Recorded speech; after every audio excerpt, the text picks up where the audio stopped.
Chambly vient d'écrire un nouveau chapitre à son histoire. Hier soir, face à Concarneau, le club s'est imposé 3-0. Une victoire synonyme de montée en Ligue 2.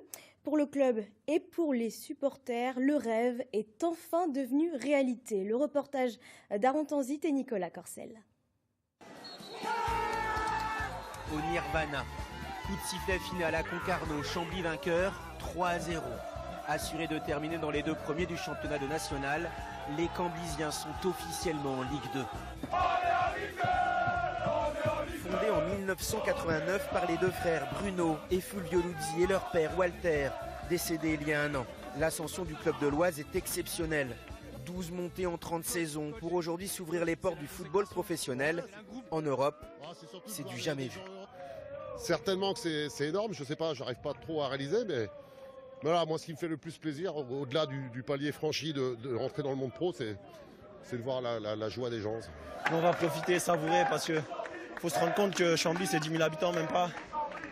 On n'a rien, au quotidien c'est pas facile, mais mentalement on est tous des guerriers, et ce soir il y avait 16 guerriers. Comme un symbole, à la 50e minute, c'est l'enfant du club, le héros buteur de la Coupe de France, Lassana Doucouré, qui ouvre le score. 1-0. Chambly lancé sur la voie royale de la Ligue 2. C'est ce soir la montée, c'est ce soir la Ligue 2 qu'on va y aller. C'est obligé qu'on va y aller ce soir. Sur ce coup franc qui transperce la défense bretonne, Anthony Souberbi double la mise.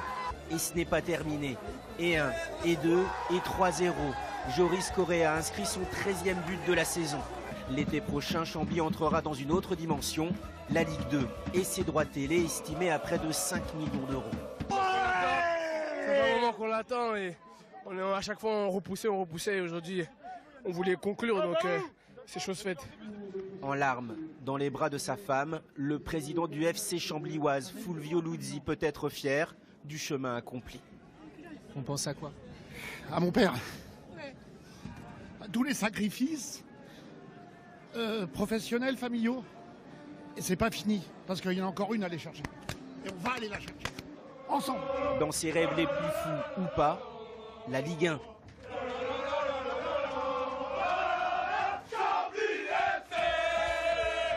Ce club familial a quelque chose d'unique.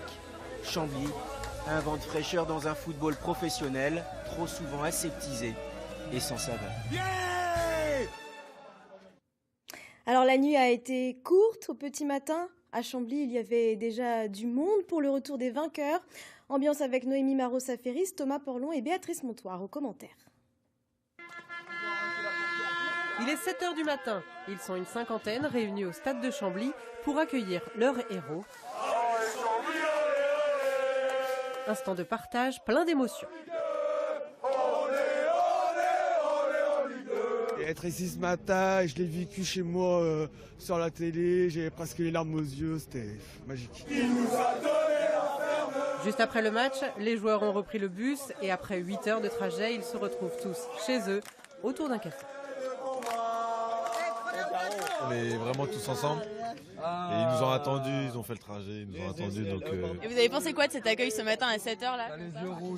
Bon, on était un peu au courant que normalement ils allaient nous attendre, donc on n'était pas surpris, mais franchement de les voir et tout, ça fait plaisir. Le 12e homme, soutien essentiel du club. Tous ont prévu de se retrouver dès ce soir pour continuer à célébrer la victoire. Il y en a un autre qui a peu dormi cette nuit, c'est le président du club Fulvio Luzzi que l'on retrouve en duplex. Bonjour Fulvio Luzzi.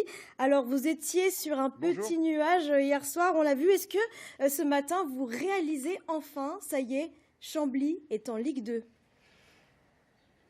Oui, on réalise, on reste sur un petit nuage, parce que c'est quand même une sanction extraordinaire d'une saison fantastique. Donc on est encore un peu tout chamboulé. Alors le FC Chambly est un jeune club, je le rappelle, le club va fêter ses 30 ans cette année. Qu'est-ce que ça représente une montée en Ligue 2 dans l'histoire de votre club?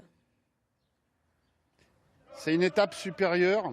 On a un objectif qui est d'aller en Ligue 1, d'amener l'Oise pour la première fois dans l'histoire du football en Ligue 1. On s'en approche progressivement. Ça faisait 2 ans L'an dernier, on a eu des difficultés parce qu'on a été très loin en Coupe de France, mais il y a 2 ans, on avait terminé 3e ex-aequo pour la montée en Ligue 2.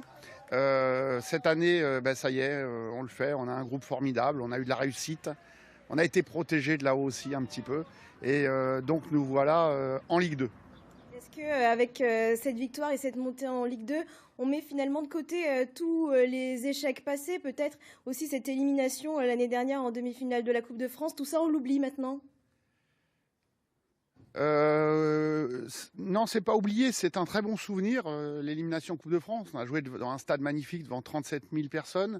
Si nous étions passés et si nous avions été en finale, je pense que nous serions descendus en championnat et donc on ne jouerait pas la montée en Ligue 2 cette saison.